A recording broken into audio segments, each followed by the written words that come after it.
இதோ உன் ராஜா உன்னிடத்தில் வருகிறார், அவர் நீதி உள்ளவரும் ரட்சிக்கிறவரும் தாழ்மை உள்ளவரும் கழுதையின் மேலும் கழுதை குட்டியாகிய மரியின் மேலும் ஏறி வருகிறவருமாய் இருக்கிறார்.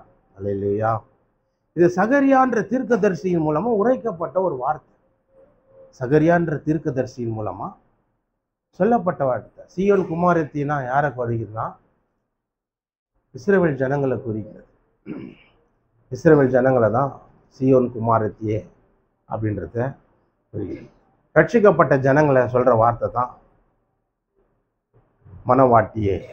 மனவாட்டியேன்றது எதை சொல்றதுன்னா, அவர் மணவாளன் போல நாம் மனவாட்டி போல. அப்படின்னா என்ன அர்த்தம்னாக்கா, ஒரு மணவாளனுக்கு நியமிக்கப்பட்ட ஒரு மனவாட்டி எப்படி ஒரு ஒரு கன்னி பெண்ணா, ஒரு கற்புள்ள பெண்ணா, ஒரு பரிசுத்தமுள்ள பெண்ணா இருக்க வேண்டுமோ, அப்படி அவர் பரிசுத்தமுள்ள தேவனா இருக்கிறபடினால் அவரை தேர்ந்தெடுத்தவர்கள், அவரை நம்பினவர்கள், அவர் மேல் விசுவாசம் வைத்தவர்கள் அப்படி பரிசுத்தம் உள்ளவர்களாய், கற்புள்ளவர்களாய், ஒழுக்கம் உள்ளவர்களாய், நீதி செய்கிறவர்களாய் அவர் அப்படி இருக்க வேண்டும் என்பதுதான் அப்படி அழைப்பார்.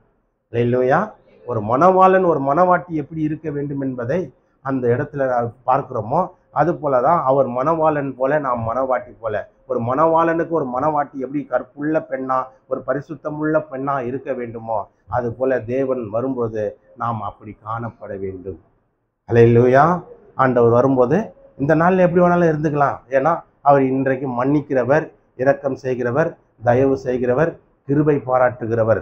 நம்ம எவ்வளோ தவறுகள் பண்ணாலும், எத்தனை காரியங்களில் இடறி விழுந்தாலும், ஆண்டவர் திரும்பவும் நாம் அவரிடத்துல போய் ஜெபிக்கும் பொழுது, மன்னிப்பு கேட்கும் பொழுது அவர் மன்னிக்கிறவராய், இரக்கம் செய்கிறவரா இருக்கிறார். அல்லேலூயா. ஆனால் ஒரு நாள் வரும், ஒரு நாள் வரும், அந்த கிருபை என்ற நாட்கள், கிருபை எடுபட்டு போற ஒரு நாள் வரும். அல்லேலூயா. அல்லேலூயா. பொறுமைக்கும் சொல்றீங்கல்ல, பொறுமைக்கும் எல்லாம் உண்டு. எவ்வளவு தான் சார் பொறுமையா இருக்கிறது? பொறுமையா இருந்து பார்க்குறேன். பொறுமைக்கும் ஒரு எல்லாம் உண்டு இல்லையா? எவ்வளோ தான் இன்னும் பொறுமையா இருக்கு. என்னால் முடியல சார், தாங்க முடியலன்னு. கோபப்படாதவங்க கூட கோபப்படுவாங்க, சண்டைக்கு போகாதவங்க கூட சண்டைக்கு போயிடுவாங்க, டென்ஷன் ஆகாதவங்க கூட டென்ஷன் ஆகிடுவாங்க. ஏன்? பொறுமைக்கு ஆமாம் ஒரு எல்லை இருக்குது சார் எல்லாத்துக்குமே. கடலுக்கு ஒரு எல்லை இருக்கிறது போல என் பொறுமைக்கு ஒரு எல்லை. சோதிக்காத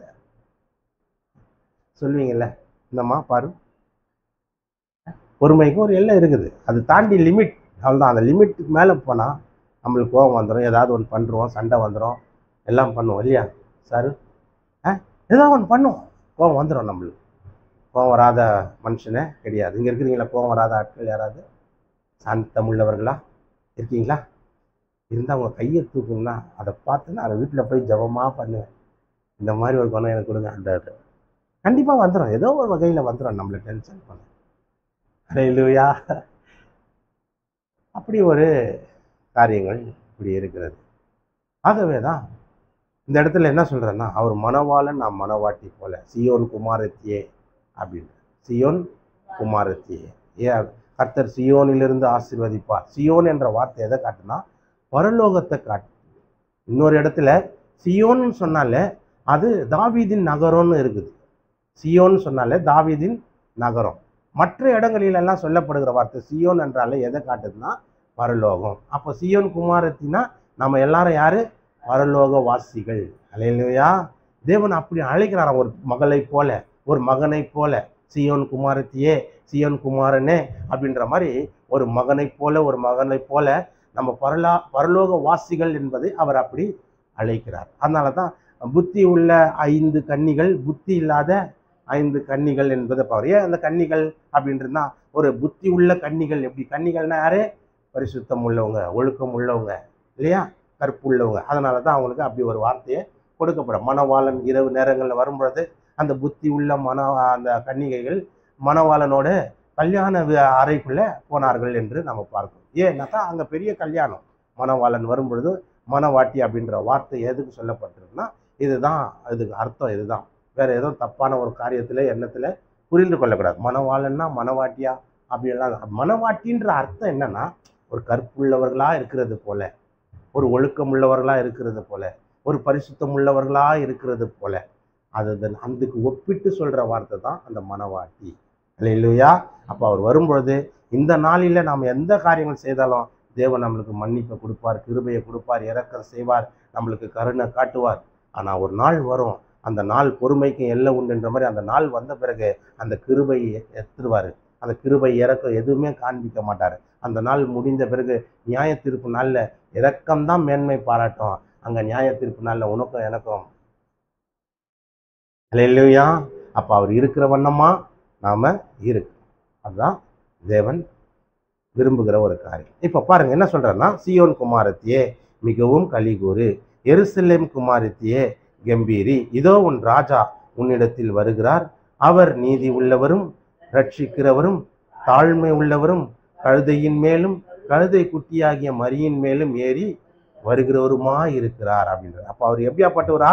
இதோ உன் ராஜா உன்னிடத்தில் வருகிறார். அவர் நீதி உள்ளவரும் ரட்சிக்கிறவரும் தாழ்மை உள்ளவருமா. அவர் நீதி உள்ளவர், ரட்சிக்கிறவர், தாழ்மை உள்ளவர். தீர்க்கதரிசி மூலமா முன்னையே சொல்லிட்டார், ஒரு தேவன் மாதேவன் மனிதனாய் பிறந்து உன்னிடத்தில் வருவார். வரும்போது எப்படி வருவார்?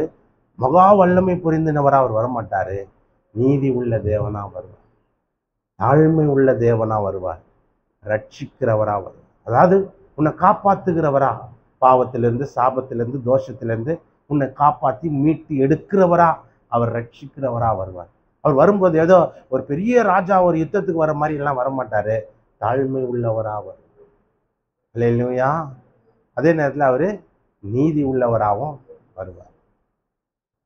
கர்த்தர் நல்லவர். இதை வார்த்தையை தான் இப்போ நம்ம பாருங்க. சங்கீதம் என்ற புஸ்தகம் 118 சங்கீதம் 26 வசனம், 118, 26 பழைய ஏற்பாட்டிலேயே நான் உங்களுக்கு சொல்கிறேன்.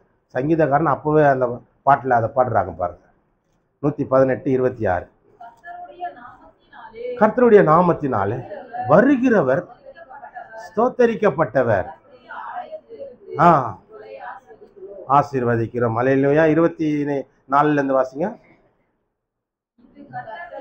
இது கர்த்தர் உண்டு பண்ணின நாள், இதுல களி கூர்ந்து மகிழும்படி மகிழ கடுவோம்.